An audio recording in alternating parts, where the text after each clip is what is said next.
today I want to talk to you about this work, and this is a sculpture called Icarus, and it's by a British sculptor with a Welsh mother called Alfred Gilbert.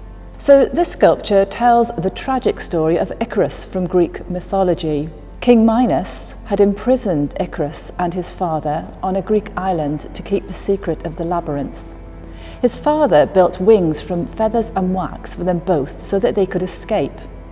Yet, despite warnings, the overenthusiastic Icarus flew too close to the sun, his wings melted, and he plunged to his death. This bronze figure of Icarus stands before us just as he is about to take off on his journey. He is nude, and this practice stems from ancient Greeks and represented the ideal person both literally and morally. But this statue is different because it represents fallibility, that errors can be made. When we look at this work, we can see it's actually about half life size, and it's a detailed and graceful rendering of youthfulness. The distinctive feature of the sculpture are the two wings that are attached to his arms. They are almost as tall as he is, reaching from his shoulder almost down to his feet. They're tied to his upper arms with leather straps and laces. His clenched fists hold loops that are attached to the wings for control. He wears a delicately folded cloth cap on his head, and his head bows forwards. His muscles are clearly defined, and this shows the artist's skill. His stance is confident and resolute. His arms are by his side and his shoulders are back. Yet the legs are positioned in such a way to create what is called contrapposto.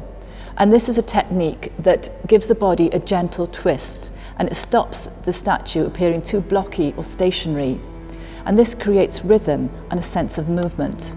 Although his stance seems confident, his face has an anxious and foreboding expression as he looks downwards towards the ground of the base, because the base also continues the story.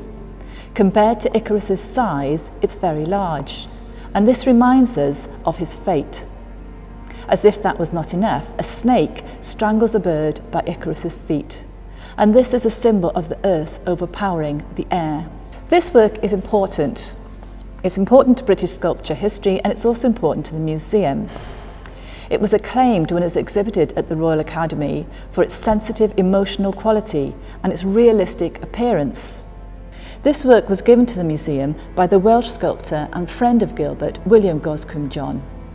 He claimed that Gilbert was one of our greatest artists, and that this work was the most noble and beautiful ever done by a British sculptor.